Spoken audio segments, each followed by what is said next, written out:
बोलो भारत माता की जय बोलो भारत माता की रैली सक्सेस అయితే లేదా సభ సక్సెస్ అయితే లేదా కాబట్టి మీకందరికీ రాని వాళ్ళు కూడా కొందరు ఉన్నారు అందరికీ హృదయపూర్వక నమస్కారం చెప్తూ ఈ కార్యక్రమానికి విచ్చేసిన సోదరుడు పొద్దుటూరు వాసి ధర్మవరం అసెంబ్లీ అభ్యర్థి నేషనల్ సెక్రటరీ ఫర్ బీజేపీ అందరూ ఆయనకు ఒక్కసారి గట్టిగా పేదలకు స్వాగతం. మరొకటి ఇక్కడే ఇప్పుడే మాట్లాడిన వ్యక్తి చంద్రబాబు నాయుడు గారు చెప్పినట్లు బుల్లెట్ భూపేష్ నారాయణ గారికి ఇతర వేదిక మీద ఉన్న సోదరులకు జనసేన వారికి ఎంఆర్పిఎస్ వారికి ముస్లిం సోదరులకు క్రిస్టియన్ సోదరులకు హిందూ సోదరులకు అందరికీ హృదయపూర్వక నమస్కారం.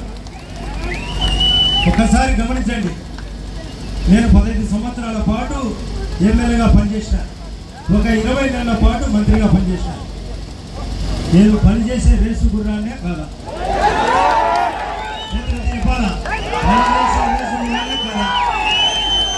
ఈ స్థానిక ఎమ్మెల్యే గాంధీ మాదిరి తన్నే వ్యక్తే కాదా?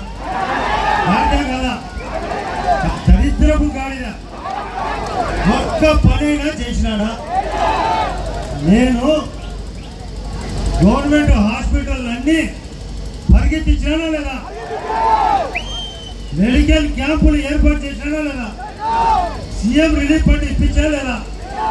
మొబైల్ వెటర్నరీ వెహికల్ సంచార పశు వైద్యశాలను కూడా నడిపినానా లేదా?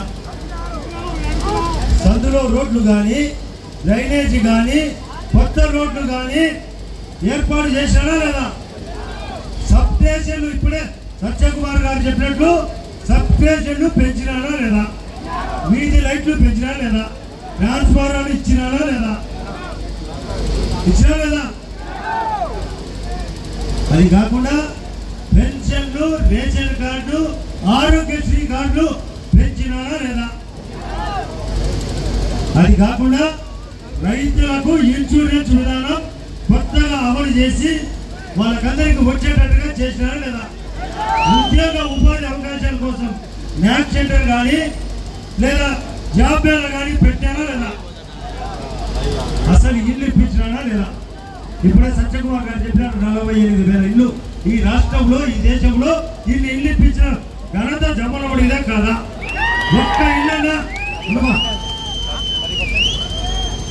ఒక్క ఇల్లన్నా ఈ సుధీర్ రెడ్డి గారు కట్టించినాడా? ఈయన చెయ్యని దొంగ వ్యాపారం ఏమైనా ఉందా? దొంగ వ్యాపారం ఉందా లేదా? లేదా ఉందా? బాగా చెప్పాలా? దొంగ వ్యాపారం ఉందా లేదా?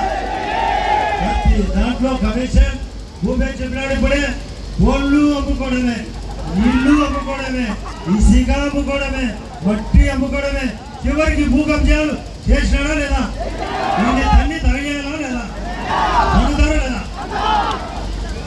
ఒక్క ఉద్యోగం అన్నా డబ్బు లేకుండా ఎవరికైనా ఇప్పించినాడా? మన ధర్మలు కానీ, అంగన్వాడీలు కానీ, లేకుంటే ఆయాలు కానీ, లేకుంటే సబ్ స్టేషన్లు కానీ, లేదా వాలంటీర్లు కానీ అవినాడా లేదా? అమ్మనిది ఏదో ఒకటి చెప్పండి. ఎప్పుడు ఇదే అమ్మకం. ఇటువంటి వ్యక్తి మనకు అవసరమా? పనిచేసే వాడికి నాకు ఓటు వేయాలా లేదా? బుల్లెట్ భూపేష్కు ఓటు వేయాలా లేదా? అవినాష్ రెడ్డి గారి గురించి రెండే మాట్లాడు.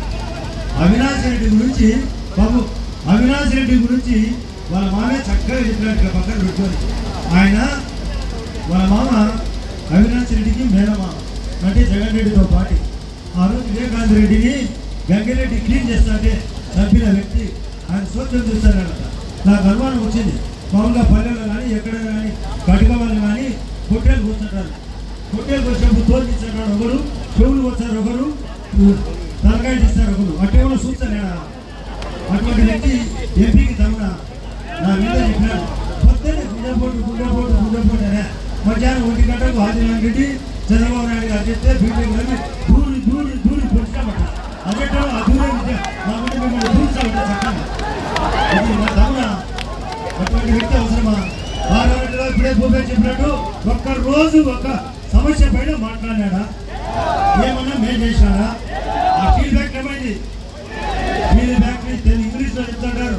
ఏమైంది పొజిషన్ అంటే స్టాండ్ స్టిల్ అంటే వేసిన కానీ ఉంది, ఫౌండేషన్ వేస్తానే ఉంటాడు. జగన్ చెప్తాడు పోతానే ఉందని, ఆయన ఫౌండేషన్ చేస్తానే ఉంటాడు. ఆ పైన గండికోట ఓపెన్ గ్రూప్ వాళ్ళకు 100 కోట్ల పైగా కేంద్రం డబ్బులు ఇస్తే ఆ కట్టినాడా? అది ఓపెన్ గ్రూప్ ఏమైనా కట్టారా? టూరిజం ఏమైనా డెవలప్ అయిందా? టూరిజం నేనే సింపుల్ చెప్తాడా? టూరిజం ఎక్కడ పోయిందంటే టూర్ పోయింది. సీఎం రిలీఫ్ అంటే ఏమైందంటే రిలీఫ్ అంటే ఎత్తిపోయింది. ఆరోగ్యం ఏమైందంటే గాలికి పోయింది. విద్య ఏమైందంటే గాలికి పోయింది. విద్యా అవకాశాలు ఏమైనాయంటే పడుకునే ఒక్కరికి రావడంలే. రైతులు ఏమైనారు? ఫుల్లీ కాలిపోతున్నారు. ఇప్పుడు ఈ రాష్ట్రంలో మన గడప కరువు ఉందా లేదా? కరువు ఉందా లేదా? ఏమైనా కరువు ప్రకటించాలా? ఇటువంటి వ్యక్తి మనకు అవసరమా? ఆ గడ్డికోట మునగ వాసులకు చెప్పిన డబ్బు ఇప్పించాలా కదా? ఇటువంటి వ్యక్తి అవసరమా? నేను చెప్తున్నా మునగవాసులకు, వాళ్ళ యొక్క మునగ గ్రామాలకు పాపం మనపై చూస్తే ఒక్క రోడ్డు లేదు, కరెంటు లేదు, తాగునీరు లేవు, శ్మశాన వాటికే లేదు, వాళ్ళకు కావాల్సిన మసీదులు లేవు, చర్చిలు లేవు, దేవుళ్ళు లేవు. ఇటువంటి గండికోట వాసులకు ఇక్కడ ఉన్న వాళ్ళకి అందరికి చెప్తున్నాం, 10 లక్షల బదులు 2 లక్షలు పెంచి 12 లక్షల రూపాయలు పెంచి వాళ్ళ యొక్క వసతులు కల్పన చేసే బాధ్యత మాకు ప్రభుత్వానికి ఉంది. ఇక్కడ మేము బీజేపీ తరఫున సీనియర్ నాయకులు ఇద్దరు కలిసి పనులు చేసేవాళ్ళమా కదా? ఆ గండికోట క్లియర్ చేస్తామా లేదా? ఆ స్టీల్ ఫ్యాక్టరీ క్లియర్ చేస్తామా లేదా? ఆ గండికోట యొక్క ప్రాజెక్ట్ అంటే గండికోటను రోప్వే అంటే అటు ఇటు అగస్త్యేశ్వర కోనకు గండికోటకు మధ్య వారిది లాంటి రోప్వే ఏర్పాటు చేస్తామా లేదా? అది కాకుండా నేషనల్ హైవే రోడ్లు గడ్కరీ గారి చేతిలో ఉన్నాయి. ఈ జమ్మలమడుగు నుంచి చిన్నకొండ ద్వారా తాడిపత్రికి కొత్త నేషనల్ హైవే చేపించే బాధ్యత. అది కాకుండా జమ్మలమడుగు నుంచి పెద్ద బస్సుల నుండి పెద్ద బస్సుల ద్వారా కామలమడుగు వరకు మరొక నేషనల్ హైవే.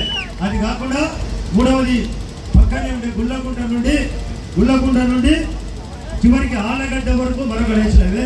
ఈ నేషనల్ హైవే చేయాలంటే ఎవరు రావాలా? కేంద్ర ప్రభుత్వం ఉండాలా లేదా? ఉండాలా లేదా? గమనించాలంటే ఎవరు రావాలా? చంద్రబాబు నాయుడు గారు సీఎం అవ్వాలా లేదా? పైన మోడీ గారు కావాలా లేదా? ఫస్ట్ బోనస్ ఎంపీ సూరత్ నుండి గెలిచిందే లేదా? బోనస్ కొట్టిందే కదా బీజేపీ. కాబట్టి రేపు బీజేపీ 3 భాగాల్లో 2 భాగాల సీట్లు గెలుస్తుందా లేదా? ఇక్కడ టీడీపీ పార్టీ ఆధ్వర్యంలో ఇక్కడ మేము 2 అభ్యర్థులు ఉన్నాం. మేము గెలుస్తామా లేదా? మీరు నమ్మకం ఉందా లేదా? నమ్మకం ఉండాలంటే ఏం చేయాలి? ఓటు వేయాలా? ఓటు వేయాలా? నాకంటే మా వాడికి ఎక్కువ వేయాలా లేదా?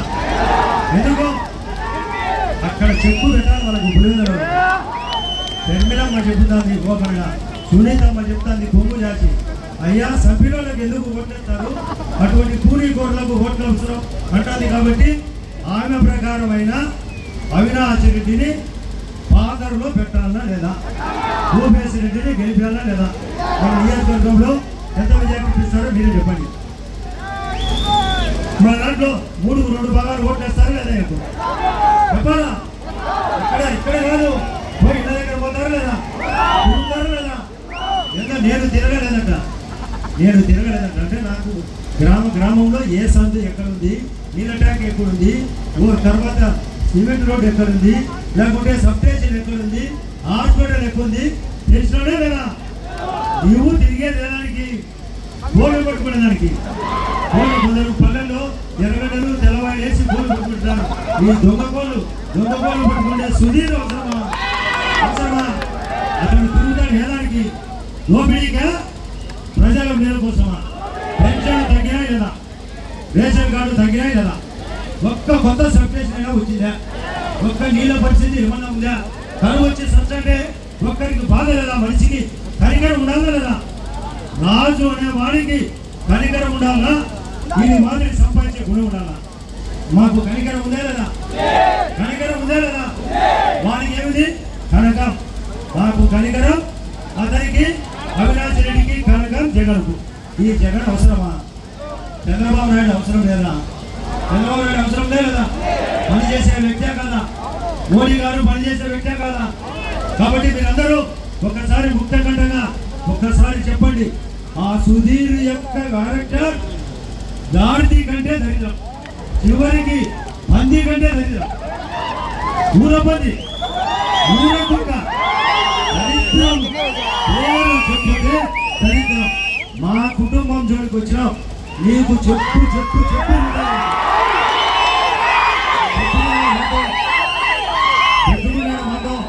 పెట్టుకుంటే శంకరగిరి మర్యాద ఎక్కడ పోయేది అని తెలుస్తాం. మంచికి చేసి ప్రతి ఒక్కరు పాపం ఇల్లు ఉండాలా, రేషన్ కార్డు ఉండాలా, ఇంట్లో నీళ్ళు ఉండాలా, గ్యాస్ ఉండాలా, ఉప్పు మిషన్ ఉండాలా, సిమెంట్ రోడ్డు ఉండాలా, డ్రైనేజ్ ఉండాలా, నేషనల్ వే ఉండాలా, పెన్షన్ ఉండాలా, రేషన్ కార్డు ఉండాలా, ఆరోగ్యశ్రీ కార్డు ఉండాలా, పశు పరిశ్రమలు ఉండాలా, టూరిజం ఉండాలా, ఆటోమొబైల్ బిల్ ఉండాలని ఆలోచించిన వ్యక్తి కాదా నేను అడుగుతానా? ఇతను ఒక్కటల్లో పనిచేశాడా? ఇన్ని రకాలుగా మేము ఆలోచన చేస్తే నన్ను వ్యక్తిగతంగా మాట్లాడతాడు, మా భూమేశం వ్యక్తిగతంగా మాట్లాడతాడు, మా కుటుంబ సభ్యులు వ్యక్తిగతంగా మాట్లాడతాడు. ఈ జగన్ రెడ్డి ఇప్పుడే సత్యకుమార్ గారు చెప్పినట్టు ఇష్టం వచ్చినట్టు సంపాదించాలి లేదా? లేదా ఎప్పుడు నొక్కినా నొక్కినా నొక్కినా నొక్కినా అంటాడు. ఏమి నొక్కినావు? ఒక దాంట్లో నేను చెప్తాను, ఎప్పుడైనా ఒక గ్రైండర్లో పెరుగు లోపల ఇచ్చే తిప్పితే వస్తుంది, పైన వెన్న వస్తుంది కదా, కింద మజ్జిగ వస్తుంది. ఆ వెన్న తను తినేది, ఆ మజ్జిగ కింద మజ్జిగ నీళ్లు పోసేది, నేను పోసినా నేను ఒక్క పోసినాము నీళ్ళ మజ్జిగ పోసాడా కదా. బంగారు కనక ఊదిని ఆయన పేరు పెట్టి అందుకనే కనికరము లేని కనక రాజు అంటే ఏమిటి? కనకము కావాలా, రాజరికం కావాలా? ఎందుకు నీ దరిద్ర పాలన పెడతాడు? ఇప్పుడే సత్యకుమార్ గారు చెప్పినారు, పవన్ కళ్యాణ్ గారు చెప్తున్నారు, అందరూ పోతాడు. దగ్గరగా టైం అయింది, దగ్గర మెచ్యూర్ అయింది, డెలివరీ అవుతాడు గ్యారంటీ లోపల కదా. ఇటువంటి వ్యక్తి రాజకీయాల్లో అవసరమా?